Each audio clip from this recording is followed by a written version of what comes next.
Hey everyone, welcome to Breakout Wednesday. It's currently 9 a.m. on the West Coast, midday on the East Coast for the 18th of October 2023. First of all, remember this is never financial advice. I'm not a financial advisor. This is simply a video blog on how one trader sees market, and everyone needs to take responsibility for their own decisions. Okay, here's a chart of the All Lords, and obviously we had this rally off the lows, and we've been cruising sideways for the last few days. I've probably personally got aggressive a bit too quickly, and I won't. Well, on these down days, I, probably realised that, maybe being a bit too aggressive, piling into new entries. So I'm using pretty tight stops on a lot of my stuff, and I'm trying not to enter anything new until some of the current ones play out, right? But I've got a bunch of stocks to run through that I'm watching, and so if it all sets up, I can get aggressive very quickly if I need to, right? If you look at the chart of the All Lords and say let's just go to the NASDAQ 100. Here's a NASDAQ 100 that is looking really, really strong, relative strength speaking. It's just basing up here, potentially setting up here with the right-hand side, and it's definitely, I think, leading the world indices at the moment in terms of strength, and so that's why I like investing in a lot of these major cap stocks and all the ETFs that I crap on about all the time, like HAC and NDQ. They went down last year, but holy hell, they've recovered. And in the long term, I just think it's where it's at in terms of those long-term investments, and sit and forget, passive investing, not having to do really think about it at all, except for when do you want to add to it, which is a cool way to think. Okay, now in terms of stocks that I talked about last week, I just want to quickly rattle through because there's a lot of them and I'm in too many of them, right? E.g., this gigantic base on the NYSE. I just can't not trade these big bases, okay? I mean, I can, but they're just statistically there is so much edge in them. And this is one I pointed out, last week and on Twitter and blah, blah, blah. Okay, huge base, pretty obvious. Tiny little right-hand side handle formed here, little pivot, and then boom, okay?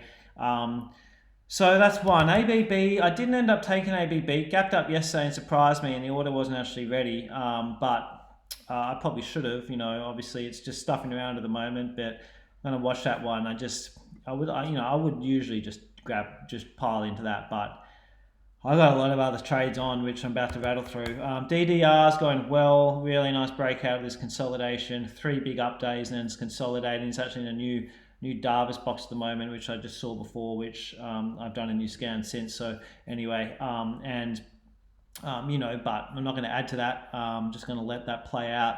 Haven't sold anything yet. CDA, on the other hand, just kind of fart-assing around, just down a little bit on it at the moment. I haven't been stopped out of it or anything yet, and I've got a line here, but I'm actually still in it. And I'm just giving it some wiggle room, see how it plays out. So CDA will follow up later. FMG, another one, this kind of nice break from this consolidation. Not huge volume or anything, but a lot of the resource stocks have been breaking out. All the moving averages converged, and no one was really talking about these things, and a lot of negative news on FMG, and then it popped out. So I'm in that. We'll see how it unfolds. We'll follow up. C79 got sucked in, and that down day kind of fell back in. Now it's kind of consolidating. So I'm in that, and we'll see how it plays out. You can see how I've probably popped into a few too many open positions, and I usually go a bit slower than that. But anyway, that's life. Another one, TNE. I was talking about last week how I didn't like it, how it went from the bottom here straight up, and I wanted it to base. Didn't really do that. It popped its head above, sucked in a whole bunch of breakout traders, and then popped back down. And so now it's giving us that little right-hand base in, and then hopefully it'll consolidate there for a while and then pop up. So, they're tricky. Trading is hard. Like what do you do with because this is a huge base and it's super nice looking. But what do you do with the ones that aggressively move up from the bottom of the base without really pausing? Usually my rule is just to not trade them, okay? Just to let those ones go, because the best trades, hands down, are these ones back here that get up to that resistance, pause right under it on tiny volume and do nothing for a day or 2 or 3 or 4, and then break out. They're not the ones that have just sprinted from the bottom here and are already a little exhausted. Okay, it's just like running up a flight of stairs. If you have a bit of a rest, you know, chill out for 5 minutes. You can be a lot more explosive when you go up that next flight of steps, you know. So that's that. What else is there to talk about? Google, still in it. Okay, I've got a pretty tight stop on Google. Thought it was going to maybe break the support and collapse down. I've got a stop here, as you can see. You know, and you know that I'm just trying to lock in, you know, profits from back here. Okay, it's one of my biggest positions of my life, I think. And I don't want to see the profits I've made from sitting tight back here get eaten away if this breaks this support and starts collapsing to its 200-day.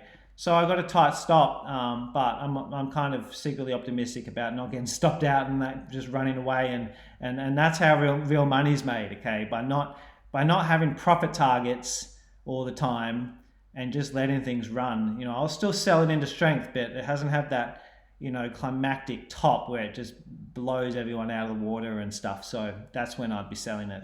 Anyway, hopefully that's a long time away. Meta, still in it. Likewise, got a pretty tight stop because I added to it on this base break, and so anyway, that's a decent sized position too on Meta. So I'm just chilling out and letting those two trades take care of themselves. All right, that's enough of the open stuff. There's too much going on. I need to be careful in case the market dumps, because I would get quite hit right now, but that is it, and I just need to manage my risk very carefully. Now, having said that, I'm not taking my eye off what's happening. NATR broke out last night.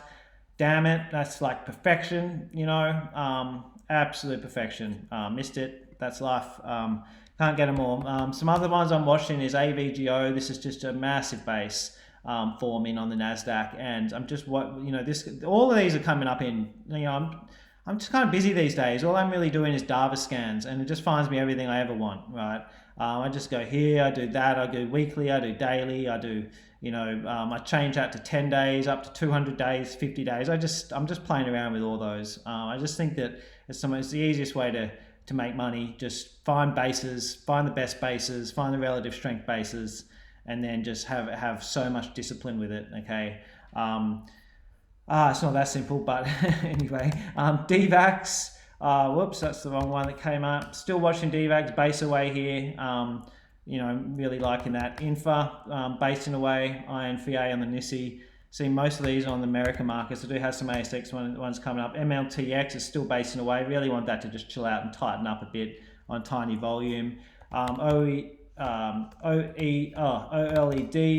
wow, you know, just see so many nice bases around. Now on the ASX, NHC, I left just because I've just got too many open positions that are just getting started, but still watching it. One that I have been watching really carefully is VMM. All right, it's a new kind of probably I don't actually know. I'm presuming this is a float here.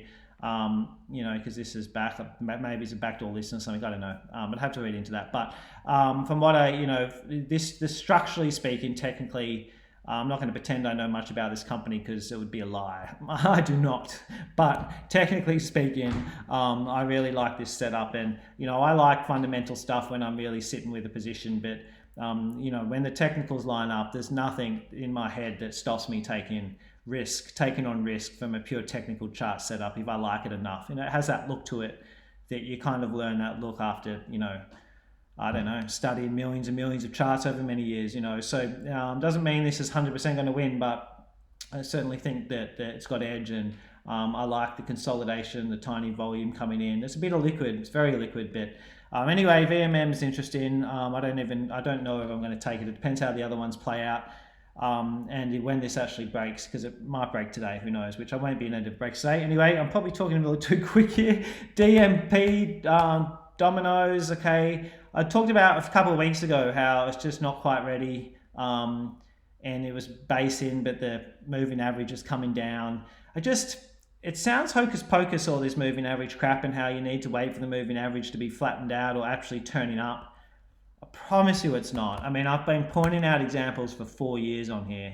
And if that's not enough, I'm just going to keep pointing out examples, because people are always skeptical, and some people tell you moving averages are,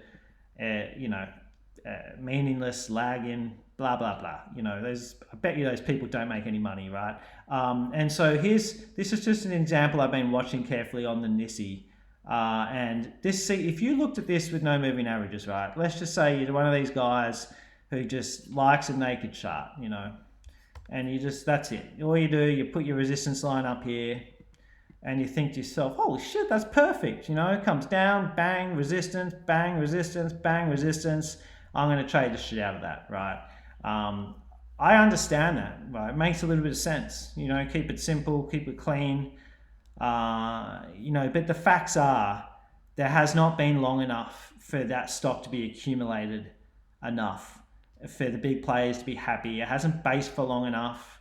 You can't build a massive structure in you know, a couple of weeks just by whacking on, you know, spraying on some concrete. You need to lay those foundations. It takes months and months and months if you want to build a nice kind of anything in life, you know, anything, you know, from learning a language to building a business to anything, you know, building a house. Like, good things take time, and that's where moving averages come in, because it tells you whether or not that stock's been statistically basing for long enough. Okay, it's the best way that I can really explain it. And statistically speaking, when that moving average is sloping down and it's breaking out right into it, way more than 50% of the time, you're going to get a fake out, and you're just going to get hammered. Okay, and that's why it's a rule I live by.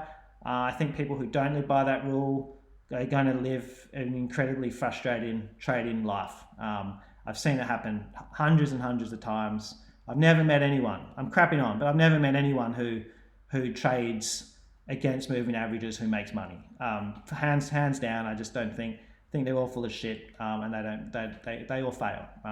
That's my little observation from 20 years of this, right? But I could be wrong. Maybe there's some people that do. The reject shot, breaking out maybe today, just has some really, really tight consolidation happening, and VCPs and blah, blah, blah. And so, you know, I like it.